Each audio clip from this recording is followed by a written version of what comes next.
and helping us work on the project. No problem. I really want to be thankful that there's nothing falling from the sky. We can deal with overcastness as long as it's not coming down, right? I want to ask, will you raise your hand if you worked on this project at some point? You came up with a class, or you volunteered outside of class? Excellent. This is a whole group.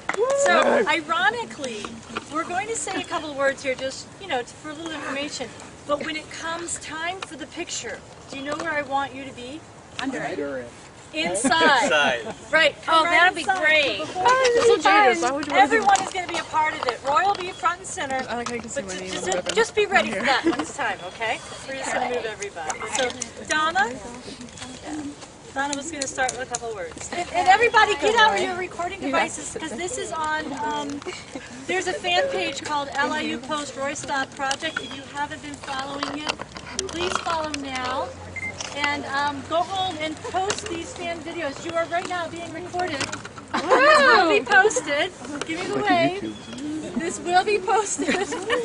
Not you, though. All right, go ahead, Donna. First of all, I want to thank all the students that worked on this project with Roy, because obviously you did an amazing, amazing job. Roy was out here day and day and night, and beautiful nights and foggy nights and cool mornings and sunny afternoons. And I have to say that he was able to embody the landscape, because the outcome here, if you look at it even from a distance, it just bellows and repeats the beautiful curvilinear lyrical landscape that we have before us. And I think he did an astounding job, and I think we should first applaud him because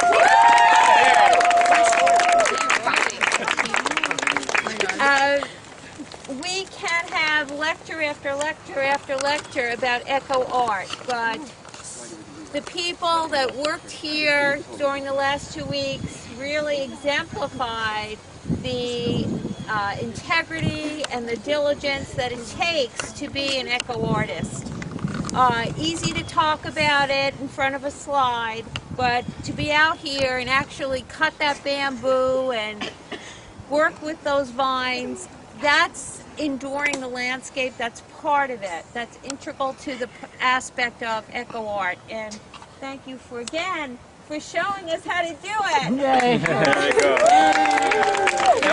The wind is blowing, it's important. The leaves are blowing. I came here this morning, and those leaves won't stay there long, but it's interacting with the nature, or nature's interacting with it. So I'm amazed at the wind. Thank God for the wind. I hate static art, you know, but it's on the hill. And as Donna said, it fits the landscape. And think about the hill going up and then up really high. Skiing here next winter. So for me, it was a great pleasure to come here and work, and it was to meet a challenge. And I laid it out in the grid. I wasn't sure exactly how it was going to be, but I did feel the space. Then the grounds people came to drill the holes, and I had to really work really quick to get that grid in there, and they did a nice job. And then I had to redo it because I had larger bamboo than I anticipated. So I have to always adjust to the situation. Each piece was fitted. First I made the arch. My math was not perfect because I didn't want to work so hard at calculating, because you can't calculate this curve unless I have some kind of big computer. So this is a piece that I want you to come in and be inside and experience whatever the stars. And when you mentioned being here day, night, and morning, well, I had to stay here the first night with not the first night, but the third or fourth night I was here with a laser that the gallery gave me to level everything off. Where is the ground? So I had to find where ground level is here to do this, to get this even all the way around. So we play with all magic tools. Of course, I'm not at the seaside where I have water to tell me that. Yes. Before Roy goes further, I want to also acknowledge the support from our wonderful provost who's here, Dr. Paul Forrestel, who supported this with a very special grant so that we could have a visiting artist on our campus. Thank you, Paul, very much. Excellent work. I think it's very important.